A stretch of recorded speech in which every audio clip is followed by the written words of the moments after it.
So I quit after the first week or couple weeks, and I started hitchhiking. I was going to go to New Orleans. That's it. So I started hitchhiking from Tampa to New Orleans. Boy, that's a godforsaken length of road. I can remember that. And I got rides, different this and there, here and there. Most of it wasn't even through any towns or anything. I mean, he was in the right in the swamps and everything. So I got into Mobile, Alabama. I hitchhiked down through there, and that was all along the beach. And I remember one time, after I got into Alabama, maybe I was still in Florida, I don't know, there's a kind of a panhandle there in Florida. But I remember it was a long stretch along the beach, and all it was the road, and then about 100 yards or less than 100 yards on the other side of the road was the beach, was the water, the Gulf, you know. And I was hitchhiking along there, and it was about, I don't know, but it was pretty late at night. So I would lay down on whatever I had there, and if I saw lights coming way on down the road, boy, I'd get up and hold my thumb out and hitchhike, you know. Because I had in my mind I was going to go to New Orleans. I always wanted to go to New Orleans, so I was heading for New Orleans. And I still had some money. I had enough to live on. And so I see this lights coming way down there, and this guy goes up by me like a bat out of hell, and then he slams on the brakes, and he stops, and he backs way up. So this is a guy and his wife in a Volkswagen. Now at that time, you didn't see many Volkswagens. I don't know if I'd ever even saw. I suppose I'd seen them before. It was either a Volkswagen or if it was some other little kind of car. But it wasn't very damn big, I'll tell you that. So this guy and his wife, and he's got this little girl in the back seat, and they're going to Mobile. And he said, well, I'll take you as far as Mobile. I said, that'll be fine. Because I knew there was probably a Siemens hauler. I might get a job out of Mobile. I had in my mind I wanted to go to Siemens in them days. 57.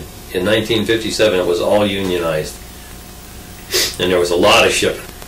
And I found out where the shipping hall was in the National Maritime Union Hall. I didn't know the difference between one union and another one. And then I moved over and I got a room right next to the National Maritime Union Hall, and it was right across the corner from a bar called Anchors Away, and the bar was right next to the shipyard. The shipyard, you could walk down to the corner, a couple houses down to the corner, or walk right across the street. I think the bar was on the corner. And so I started hanging around there and drinking around in that bar. And went over there to try to go to the union hall to get a job. Well, all they wanted was union members in there. They didn't want anybody that wasn't a union member, and I wasn't a union member. So anyhow, I was hanging around this Anchors Away bar, and the guy wasn't asking me anything about my age. Well, hell, I was a tender-looking kid then. Laws weren't all that strict, you know. So I was over there, and I got drunk one night, and I got to know this girl. I don't know what her name was. Anyhow, I remember getting all juiced up. And down there in Alabama, they had these little old bitty tenth of a bottles. And they didn't quit display anything behind the bar. And when you ordered a drink, they brought you this little tenth of a bottle. I think it was like 2 shots or something in there. And then they brought you to mix, and you would drink your own. Anyhow, I got all drunked up, and I remember I must have sat down in front of that girl's room. She lived over there where I lived. And we'd become friends pretty much. And I remember waking up in front of that girl's room with somebody kicking me. And I looked up, I was on the floor, and I was so bad I couldn't even get off the floor. And I looked up like this, and these 2 guys were standing over me. And this one guy was just kicking the crap out of me. I mean, that guy was kicking me all over. I couldn't even stand up. And what went on before that, I'll be damned if I know, but that guy kicked me all over hell. Finally, I crawled back. His buddy grabbed him, and I crawled back to my room and got my room, etc. I applied for a job, if I can remember right, at what they call the Gulf shipyards in Mobile. Well, I had to applied for a welder's job. I went over, I saw an ad in the paper, and I applied for a welder's job over there. because I had taken welding in high school, but I hadn't done any welding for about 3-4 months, and so I kind of lost my skills. Anyhow, I went out there to that shipyard to try to get that welding job. Well, never thought I got that job because I didn't do too damn good on the test. They gave you a test. You were supposed to have all the gear. You were supposed to have a helmet. You were supposed to have gloves, and you were supposed to have all the rest of this stuff. Well, I didn't have that. And coming back on the bus,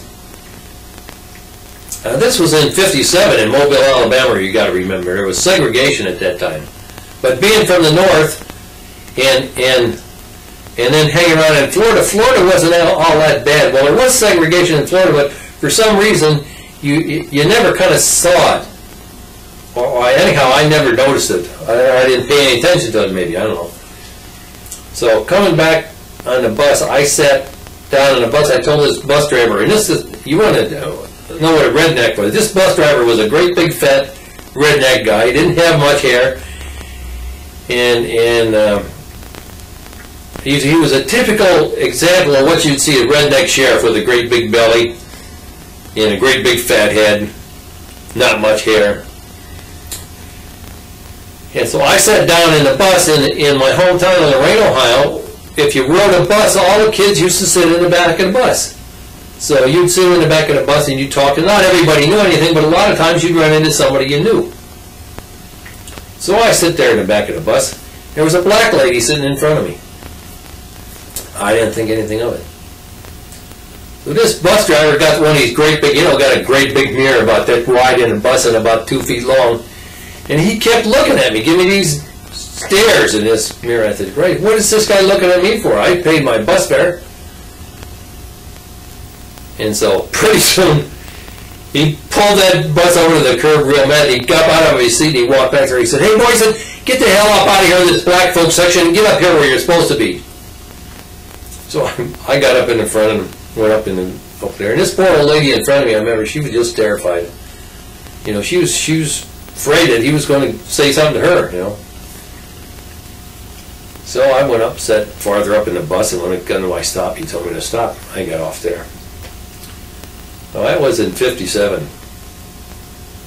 Before they ever had any riots or equal rights or anything. They still had black and white drinking fountains. They had black and white restrooms.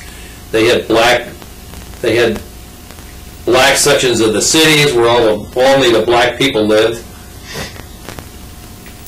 And restaurants, their own restaurants and their own schools and everything, all that kind of stuff, And so anyhow, I was around here in Mobile, and I remember when I was in high school, I was going to join the Navy after I got out of high school. If I couldn't find a good job, or wasn't happy what I was doing or whatever, I was going to join the Navy. And I kind of forgot about it. I saw this sailor walking down the street with whites on one day, and he had a good-looking girl on both arms. And I said, my God, that's what I forgot to do. I'm going to go join the Navy. So I went over there to Mobile to the recruiter and told him who I was. I wanted to join the Navy. He said, well, we got to have these papers. Such and such and such, So I wrote home and I told my mom I wanted these papers. And I was still on the bum there. I still had enough money to keep me going, but I don't think I was working it. I can't remember working or making any money.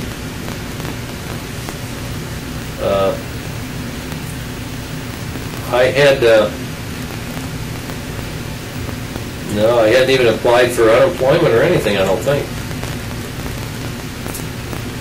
So anyhow, she sent me these papers, and she said, I don't know what you got to go all the way down there for to join the Navy. You could have joined the Navy over here. And I said, yeah, well, here I was.